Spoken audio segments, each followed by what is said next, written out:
After the planning process, we're ready to start the pre-wire. Now, pre-wire rough-in work is divided into a number of simple steps. Install the rough-in panels and outlet hardware, prepare the cable runs, drill the holes, pull and label the cable and secure it, and finally protect the pre-wire until trim out. This is most of the hardware and cable that we'll be using for the rough-in. We've got cable hangers, back boxes, panels. I've got cable on big spools, and I've got a lot of wire in boxes. You name it, we got it. Yeah, I guess we do. We'll describe how the equipment is installed as we go along. And we'll also be using the equipment and cable schedule we made during the planning process to know what to install and where. Well, why don't I get started with the panels? Great. I'll take the rough-in outlet hardware. Okay, sounds All right. good.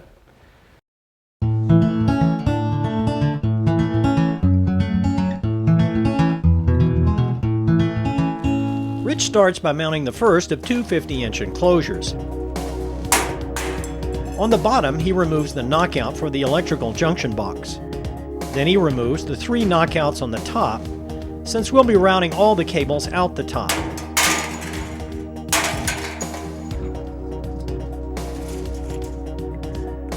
Hey Grayson, can you give me a hand? Okay, I'm ready for the panel.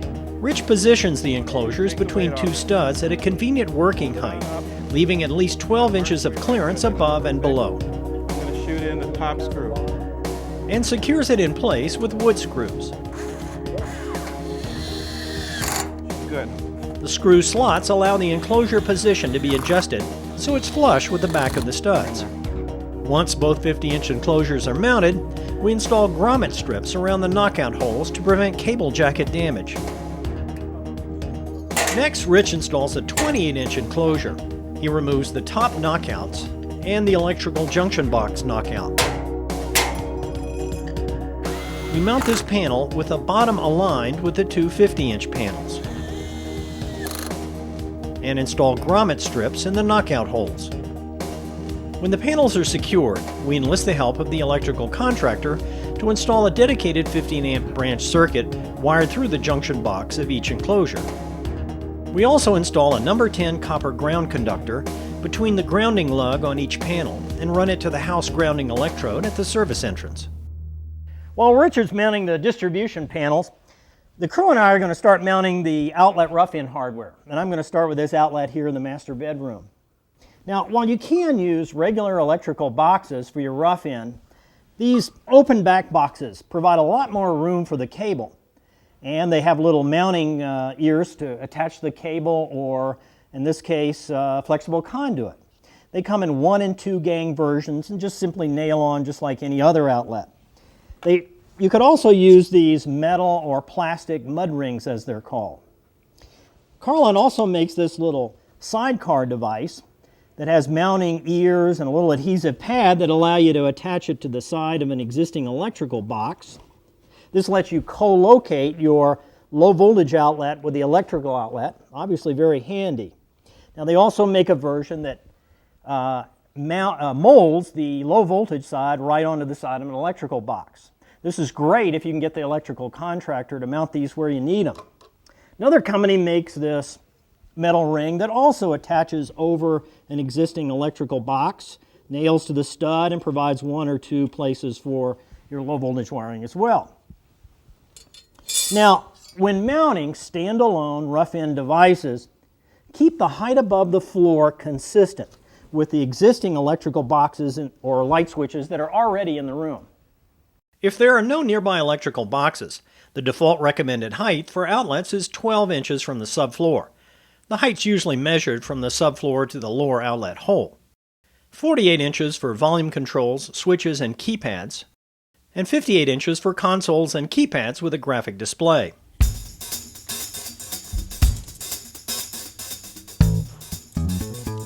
Most of the rough-in boxes we'll be mounting will be standalone, such as this single gang box that Rich is mounting. But at several locations, we'll be using the rough-in bracket that snaps onto existing electrical boxes. Remember that anytime you co-locate low voltage wiring with high voltage wiring, they must be separated by a non-metallic barrier. Rich and I continue to mount rough-in boxes at tag locations. Here Rich attempts to nail a double gang box in the entertainment shelf area. Well, at least he tries. He has better luck with the snap-on boxes. We mount a combination high and low voltage outlet rough-in the top of the hall closet where the wireless access point will be located. And at wall phone locations, we mount mud rings at a convenient height for the phone. We also mount rough-ins for the cameras. This one in the kitchen and great room area, and outside on the front and back porch. And for the core access panel, security keypads, and volume controls. Now earlier we drilled a hole in the roof here and put a 2-inch pipe through. This is for our cables for satellite and off air to get them up on the roof. Now we've used just standard 2-inch PVC pipe through one of these roof flashing gadgets from a home supply store. We've done an initial patch around to keep the moisture out, and the roofers will finish that off when they finish the roof. Now once we pull the cables through, we'll put them through this 180-degree bend, keep rain out, and when we're done pulling the cables, we'll stick some insulation up there to keep the moisture out. The access pipe is secured with a conduit clamp in the rafter space below. And we'll paint this for UV protection as well. At a location near the electrical service entrance, we mount a 4x4 junction box with a plastic conduit attached so it'll pass through the outside wall. This will get our TP and coax cables outside to the service provider's NID. Well, Grayson, I think that takes care of all the rough-in hardware. Excellent. Time to drill our cable paths, I hope. Okay, well, Yeah. let's go over how we plan to run the cables. Okay.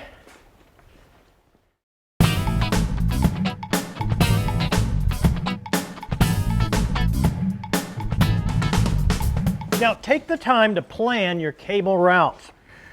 Well, Grayson, in a single-story house, the usual strategy is to go up into the attic, fan out through the rafters, and then come down through the walls to the outlets, right? Right. Either that or, of course, go down in the crawl space, across and up. Either way. And this house isn't going to be any different. I think what we're going to do, Rich, is go right up into the rafter space here from our panels. We got a few cables back into the garage. We're going to go kind of east and west right here for the 2 bedrooms. Okay. But it looks like the majority of our cables are going to go right down this hallway because most of the space is on this side of the house. Okay, when we get to the office here, we'll branch off to the right, head into the office, and pick up the outlets here. These, yeah. Then we can, looks like we can snake right up into this rafter space in the great room. We've got a bunch of cables that are just going to keep going straight over there to the breakfast area and then over into the kitchen. Okay, well then we'll take a branch to the left. We'll pick one of these joist bays, put up some J-hooks to make the pole real clean. Yeah, when we here. get to the entertainment center, we're going to do a split and we'll come down on either side of the fireplace. That sounds good. And then it looks like from that path we can get above that glue lamb into the master suite. So we'll keep going straight with a group of cables till we hit that far wall, branch down in that those 2 rooms, and then we can pick up our far 2 master bath. Okay, sounds good. Well, let's drill some holes, Grayson. Let's get drills. I love it. Now I'm going to start by making several large holes above our panels to get all the cables down and through the knockouts. To do that, I'm going to use this 1.5-inch self-feeding bit. Now this baby makes quick work of large holes and is a real time saver.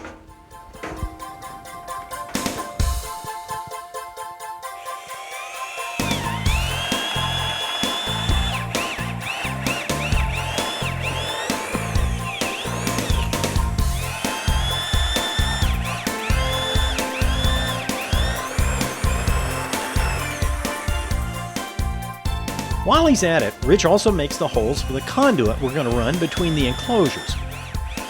As you can see, we later installed 1.5-inch flexible conduit between each enclosure to provide an easy path for the cabling we'll need between them. Now, if you have an attic or crawl space, we highly recommend running a 2-inch conduit from the enclosure to that space as well to make future wiring changes a lot easier. About this time, the crew for Arizona Sound and Light, the primary low-voltage contractor for the job, How you doing? arrived at the site to give us a hand. Steve, glad you can make it to the job here. Hi, I'm Rich. How you doing, Rich? I'm Eric. Well, we got all the hard work done. Come on, we'll show you the rest of the job. Now, we've gone ahead and installed the panels. This is going to be mostly voice and data. This is RF, all the coax is going to go in here, and this is going to be security, and the termination for that A-bus stuff is going to go in this panel. And then we labeled them DC1, DC2, DC3. So this is your cable schedule. All right. Okay. All right, and everything is laid out by wire ID number. You've got your destinations and origins, and then we've got the outlet boxes right Eric ought to here. look over And it. then this will have labels on the other end, right? Absolutely, the labels from the box matches the other end, and they go right on down the line. Okay. So you guys can just fan out to the two rooms. We've got a few cables in the garage, but mostly it's all down the hallway there. Okay. We've got one trunk already run heading Yeah. toward the master bedroom. All right. It follows these J-hooks. Let's take a look at this and see if we can get started. Yeah. If you look up here, we got one there. We got one here. Then we come over this way. I like to make all the holes for the cable first, then pull the cables. I'm going to start with the drilling for the outlets here in the kitchen area up into the rafter space.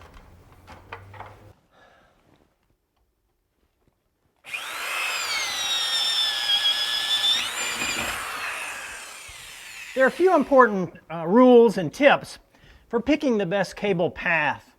First, keep your cables out of the way of other services and trades. Don't run cable through holes occupied by electrical wiring, plumbing, water or sewer lines, or gas lines. Movement or vibration of pipes can damage your cable. Do not run your cable next to electrical wiring. Try to keep at least 6 or more inches away to avoid noise pickup.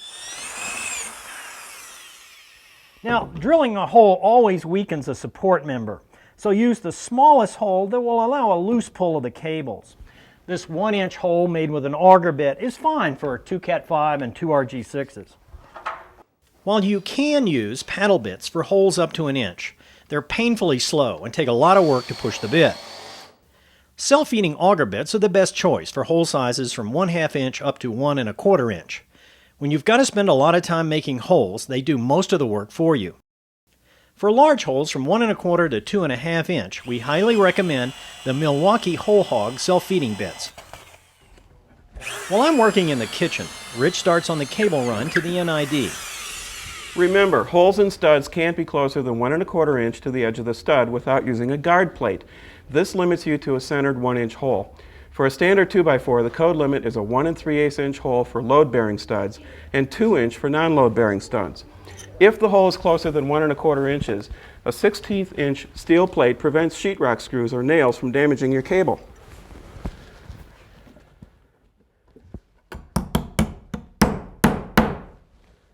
Holes in joists have to be 2 inches or more from the top or bottom of the joist, and not bigger than 1 1/2 inch in a 2x6, up to 3 inches maximum in a 2x10 or larger. Rich and I and the ASL crew continue to drill the necessary holes we'll need for each cable run, making sure each path will be in an enclosed space. Since we'll also be doing the security system install, Eric works his way around the house, making all the necessary door and window sensor holes. If you're doing your installation in a steel-framed house, the metal framing members will already have cutouts for the cables. But you must protect the cable from damage by sharp metal edges with a bushing or grommet fastened in place prior to installing the cable. These come in many shapes and sizes and can be obtained from electrical supply stores. Once we have the holes drilled, it's time to pull the cable. To make this job easier, more reliable, and neater, we're going to mount some of these cable pulling aids, hooks, loops, pulleys, throughout these roof rafters. It takes a little extra time up front, but will make the pulls go a lot quicker and keep the cable from getting hung up on all the cross bracing. Since nearly all cable runs from the distribution panels will be pulled down this rafter space over the central hallway and branch either to the side bedrooms or go into the rafter space over the great room, we're going to mount a series of 4-inch J-hooks every 4 feet or so. These hooks have pulleys to make long cable pulls much easier. As each cable bundle is pulled, the bundle can be dropped down into the J-hook out of the way of the next pull. Additional 4-inch hooks are installed in the great room rafter space to handle the cables to the master suite area. We also install a series of double hooks across the great room rafter space for cables to the kitchen and breakfast area.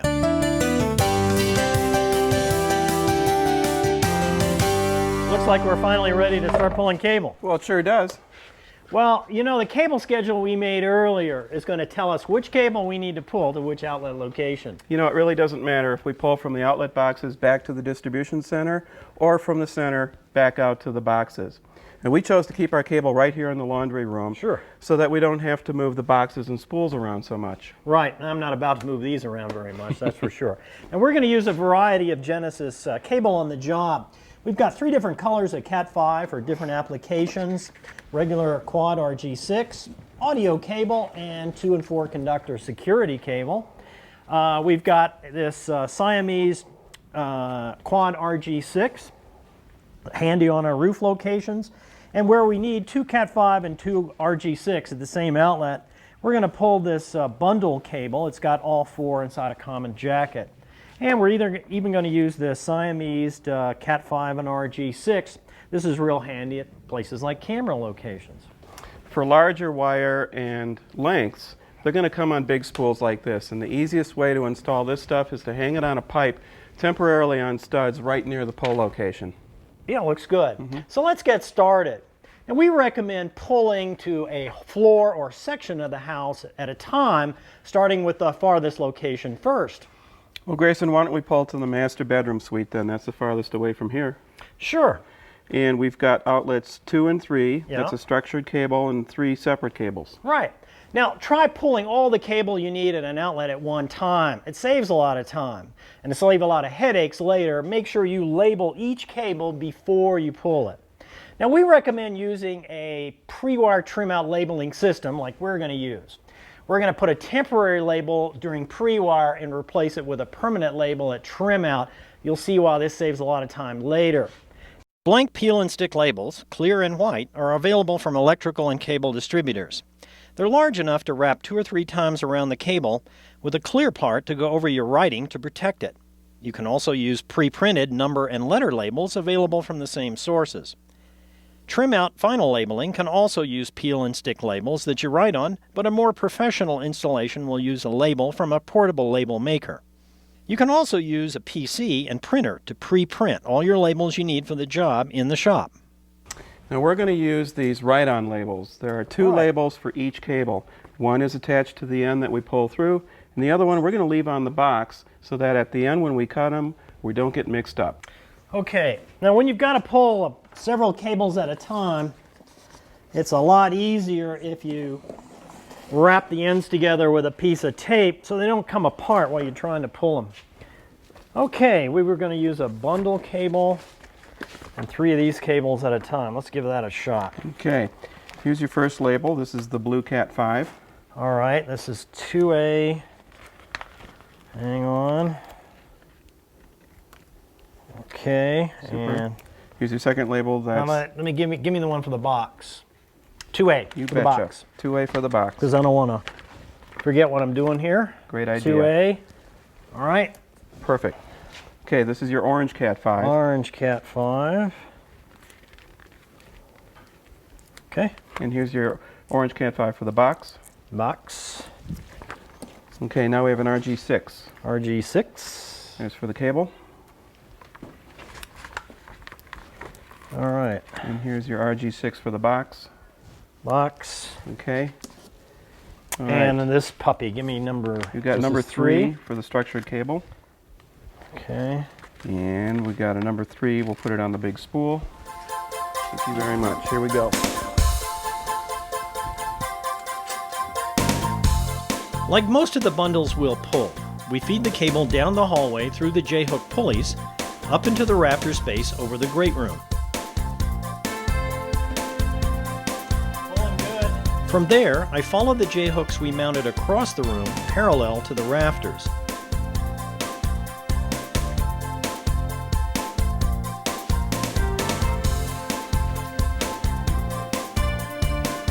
Once in the master suite, the bundle cable branches off to outlet number 2 on the east wall of the master bedroom. Once the slack is removed and I double check that the cable is run to the right location, I cut the cable to the right length and reposition the label. The remaining 2 Cat 5 and the RG6 cable are routed down to outlet number 4 on the west wall of the master bedroom. After each bundle of cable is pulled, we drop the cables off the pulleys into the J-hook to get ready for the next cable pull. When the cables are pulled, Rich takes the labels from the boxes or spools and applies them to the cable, then cuts the cable with a little extra slack.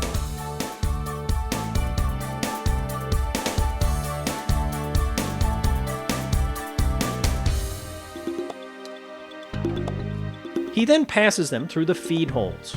Now this is a lot easier than trying to feed the cable through these holes when the cable is being pulled. Now, never try to yank cable around a sharp bend or pull it too hard. Each cable has a maximum pull tension established by the manufacturer. For Category 5, this is typically 25 pounds. Exceeding it, particularly around a sharp bend, can damage the cable or tear the jacket. For coaxial cable, it's around 35 pounds. Exceeding that can break the shield. The foil is particularly vulnerable. Now, for other types of cable, consult the manufacturer's product literature. Now, when pulling across a sharp bend, either use two people or feed the cable like this as you go. Now, if you're pulling cable through a hole that already has cable in it, be extra careful. The friction on the rubbing jackets can possibly damage the jacket of some of the cable. Make sure there are no kinks. A kink is another example of exceeding the minimum bend radius. If a cable has been pulled with a kink, it's probably been damaged, especially coaxial cable. Play it safe and replace it. And don't even think about a splice. A splice will destroy the characteristics of TP cable, and a splice in coax is just as bad. Any splice is a possible poor, corroded connection and a problem just waiting to happen. Simply make sure there's enough wire on the spool to make the run. Now, all communication cable has a recommended minimum bend radius. For TP cable, this is about 1 inch. Now, too sharp a bend in TP will cause the pairs to untwist and cross with other pairs. For coaxial cable, the minimum bend radius is about 2.5 inches. Now, too sharp a bend in coax will cause the center conductor to cut through the dielectric and short to the shield. We continue to pull the cables in bundled groups to specific areas. Rich pulls the power and data cables for the core access panel.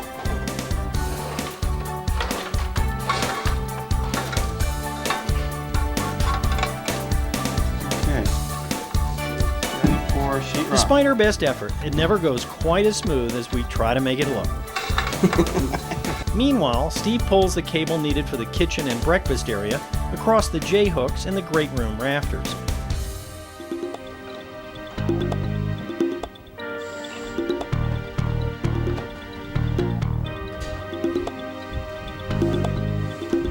Then Steve and Eric pull the cables needed at the entertainment area. In this case, across the great room, to the far entertainment equipment shelves, and down. While Steve branches off into the master bedroom suite to pull the thermostat control cable.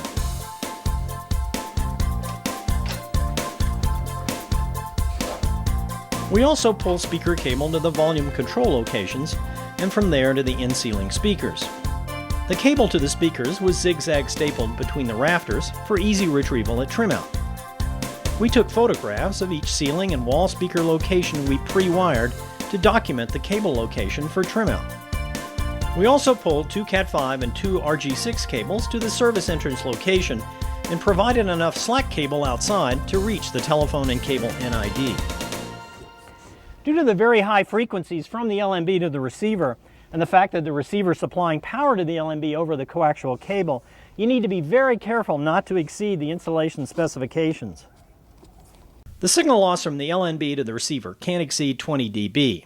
This equates to a maximum length at 1.45 GHz for DirecTV, of 150 feet for RG6 or 225 feet for RG11, and at 2.25 GHz for the dish network, of 125 feet for RG6 and 165 feet for RG11.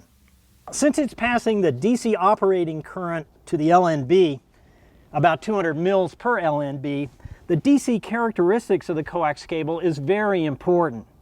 Now, the maximum voltage drop from the receiver to the LNB should not exceed 1.25 volts.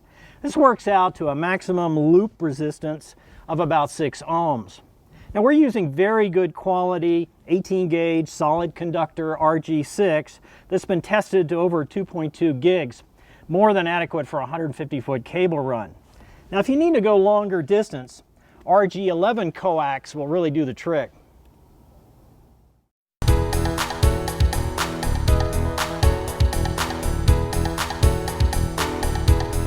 Once all the cables are pulled, we take a last look over the major cable paths to make sure all the slack is out of all the cable runs and there's no cable hanging down into the living spaces, kinked, or wrapped the wrong way around structural members. After we've done that, it's time to secure the cables.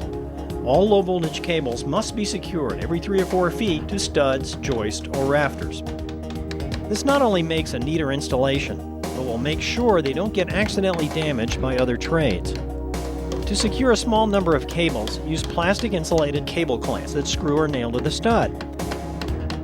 When secured, you should be able to move the cable through the clamp. For bundle cable, these 3/4 inch plastic clamps work great. For single cables, you can use plastic insulated T59 style staples. Just be careful not to staple through the cable. The plastic part should surround the cable prior to shooting the staple. Do not use the U-shaped staples used for electrical wiring. It's too easy to overnail and crush the cable, or worse, to accidentally cut through the cable. And don't use the round T25 staples. These also have a tendency to crush the cable, and are very easy to misalign and short or cut the cable conductors. These snap-together cable clamps, staple in place, will hold several speaker, TP, or coax cables and allow you to remove or add cables easily. For large bundles of cable, Leviton makes these hook and loop saddle tie downs. They attach with wood screws and allow you to easily reposition or add or remove cables. Make sure all the cables and rafters and crawl spaces are also secured to joists and cross members to prevent them from getting tangled up or falling down into areas that are going to be sheetrock.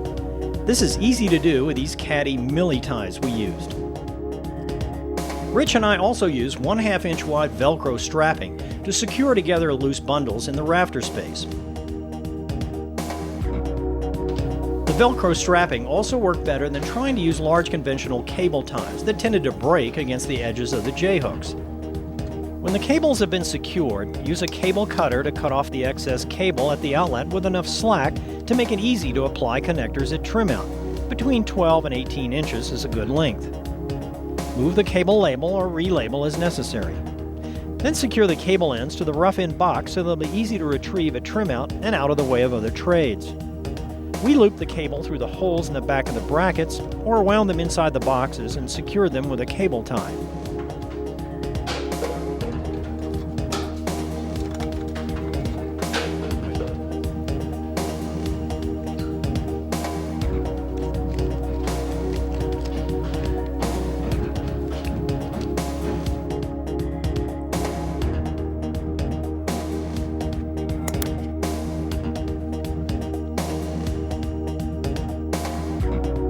When securing the end of a bundle cable, we recommend that you remove the jacket now, back several inches before it reaches the box, and label the individual cables.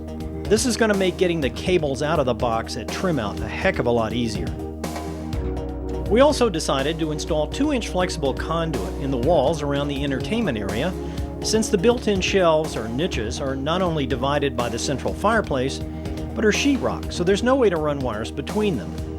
The conduit allows interconnect cables between equipment or speakers to be run between any shelf and any other shelf if necessary. The conduit is secured behind the open back rough end boxes and runs up one side, across the top, and down the other side.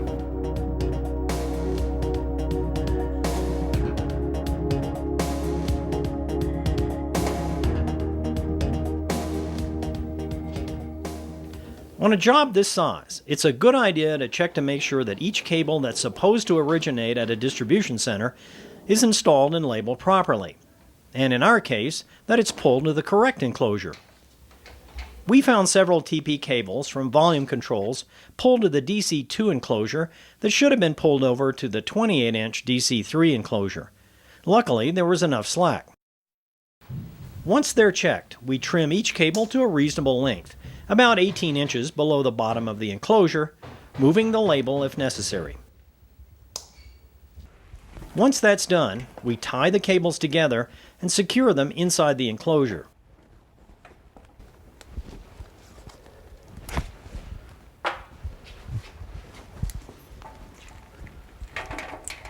Now our final step is to protect the pre-wire while the rest of the house is being finished. Well, it looks like you got them almost done here. Good, good.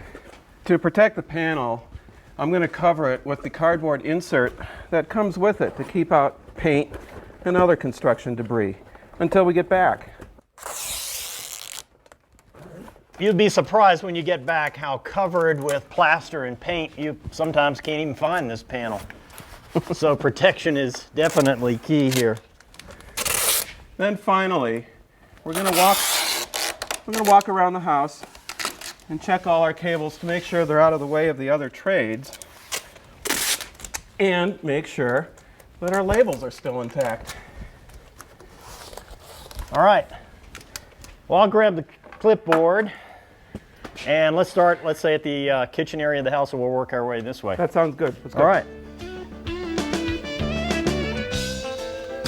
Why don't we go ahead and catch this one right here? At each location, Rich and I check to make sure the correct cables are terminated at the location, that the labels are intact, and the cables are secure to the rough end box. 44, 45, 49, 62. 47. Okay, got them. Okay, we've got 28, kitchen. Got it. That's got 49. This whole process took us about 30 minutes, but if we caught one mistake, it would save us hours of work during trim out. In fact, we found 2 cables swapped behind the entertainment center. CD. Looks good. Well, that finishes the pre-wire part of the project. We'll see you back here in a few weeks in the next part of the program for the trim out work.